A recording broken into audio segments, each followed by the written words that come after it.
Right, let's get cracking then.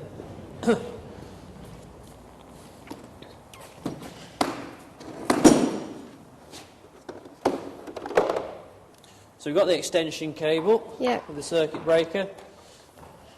Plug them in. Is there anything you have to do to set them up?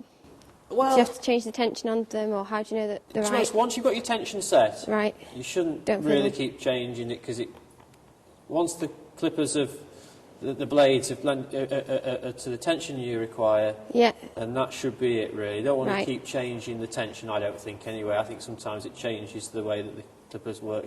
So get the extension so that it's well out of the way and around the back from the horse. Okay. If I could just give you those shoes a second there.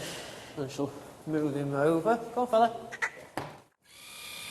Right, so one thing I would always do is just walk to the horse's shoulder. Never walk straight up to the back end. No. You know, this could spook him. He might just lash out slightly, so always just come to the shoulder. Oh, fella. Don't set about running the clippers up into view. Just put them on the horse. Let them feel the vibration on the shoulder.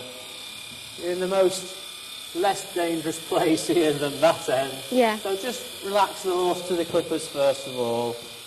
And then just hold the head collar so you can turn the horse's head towards you if need be. But just run the clippers over nice and gently, just relaxing the horse as you go.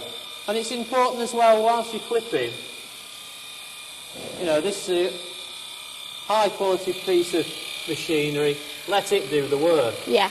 Don't be pushing against the horse.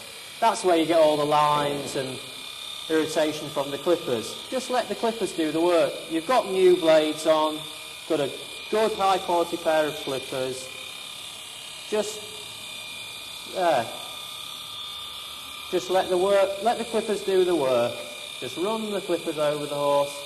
And like I say, because this horse is healthy and he's had lots of sweats and, you know, it's just falling off him. Yeah. And that's the way it should be. You shouldn't have to do too much work. You can change the angle of the clippers if you get stuck and you think, oh, there's a bit there. Just hold the skin and change the angle of the clippers to take the hair off. So now you know he's relaxed to the clippers. Now we can start with the back end. Right, okay. Just in case he's spooked and half tempted to kick out, always take the tail in one hand, then you're in control of the weight of his back end. Right, okay. If he thinks about swinging towards you, just pull. Keep the weight on that leg then. Okay. So you've got that in your hand, and then you can... Now you can begin.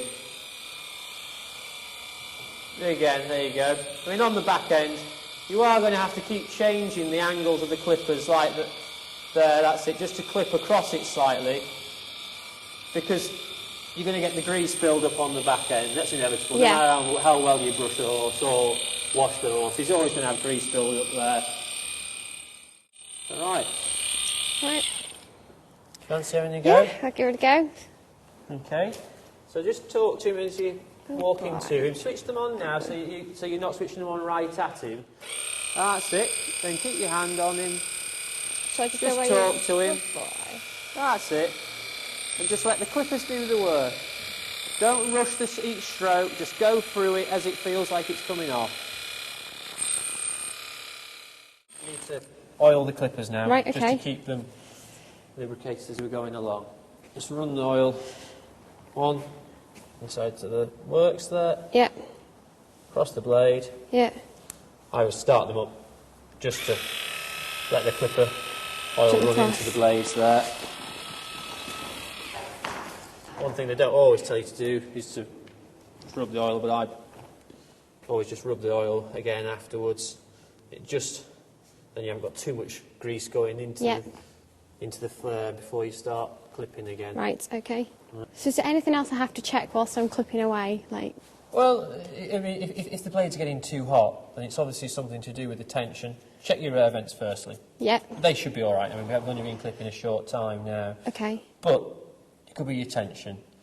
If you're really unsure and you're concerned about the tension, then it might just be worth referring to the manufacturer's manual. Right.